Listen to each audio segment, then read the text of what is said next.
PCOD के बारे में। PCOD polycystic ovarian disease homeopathy में हमारे पास एज अ लास्ट रिसोर्ट लोग आते हैं। होम्योपैथी में इसका परमानेंट सॉल्यूशन है। डॉक्टर ये बोल रहे थे कि पीसीओडी की वजह से आपको इनफर्टिलिटी है। वो केस में हमारे को बहुत अच्छे मार्वलस रिजल्ट्स मिले, जिस केस में 3 आईवीएफ अनसक्सेसफुल थे। पीसीओडी टेम्परेरी नहीं, पूरी तरीके से ठीक हो सकता है।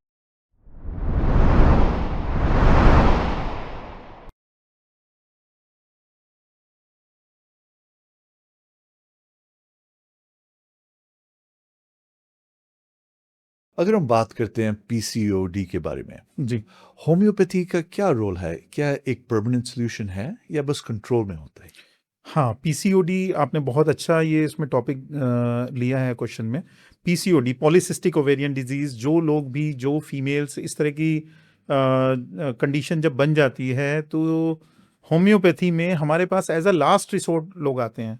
मतलब मैं यहाँ ये चीज़ ज़रूर कहना चाहूँगा कि चाहे कोई गायनेकोलॉजिस्ट है, चाहे कोई जनरल फिजिशियन है, अगर आपके पास पीसीओडी का केस आता है तो एक बार शुरुआत में ही अगर आप पेशेंट को बजाय कोई एक्सपेरिमेंटल हार्मोनल मेडिसिन दें, उससे अच्छा है कि आप होम्योपैथी में जरूर भेजें।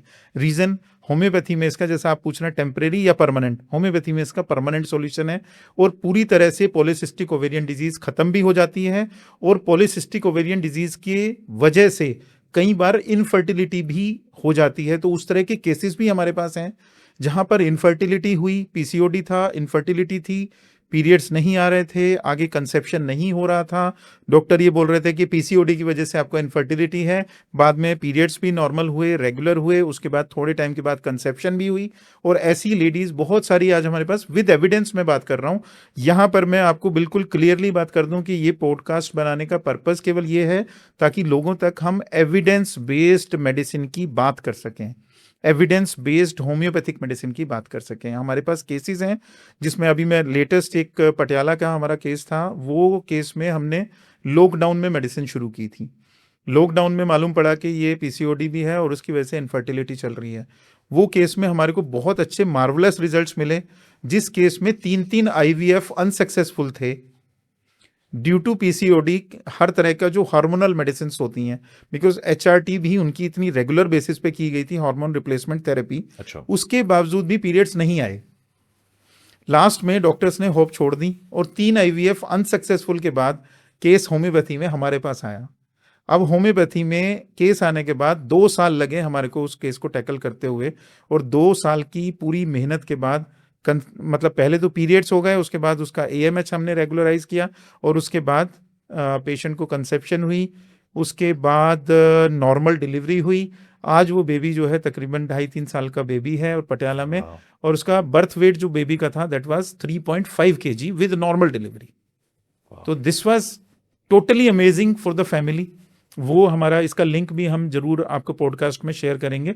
पेशेंट के जो पेरेंट्स हैं उन्होंने बहुत अच्छा वीडियो बना के मुझे भेजा था इस चीज़ के लिए कि हमारी जनरेशन आपने बचा ली। हमारे पास कोई बच्चा, हमें तो लगता था कि पता नहीं इन लोगों का आपस में लड़ाई झगड़े की वजह से शायद डाइवोर्स ही हो जाएगा, लेकिन आज हमारा कुल दीपक जो है वो आपने जगा दिया। वाह, तो उस बच्चे का नामकरण भी हमारे से कराया उन्होंने। तो अच्छा, या से नाम निकाला हमने, तो उन्होंने वही नाम रख रखा है, तो हम उसको यश बुलाते हैं बच्चे को। तो भगवान की कृपा है। बिल्कुल। जो भी कुछ हो रहा है, जैसे हम पंजाब में बोलते हैं, तो हम लोग तो गुरुद्वारे मंदिर में जाते हैं, रेगुलर रूटीन में जाते हैं, तो हम लोग एक चीज़ तो मानते ही हैं कि रिलीजियस होना चाहिए, स्पिरिचुअल होना चाहिए। करने वाले हम नहीं हैं। इनफैक्ट हम अपने मेडिकल बुक्स में भी कहीं ना कहीं हम जरूर मेंशन करते हैं इस बात को, आई ट्रीट ही क्योर्स। करने वाला केवल खुदा, परमात्मा, अल्लाह, वाहिगुरु, आप नाम कुछ भी दें, नाम कुछ भी हो सकता है, पैटर्न कोई भी बन सकते हैं, लेकिन जब परमात्मा ने देना है वो आपको मिल के रहेगा। बिल्कुल। तो ये चीज़ का मतलब मैं तो ऐसे समझता हूँ कि पीसीओडी टेम्परेरी नहीं, पूरी तरीके से ठीक हो सकता है।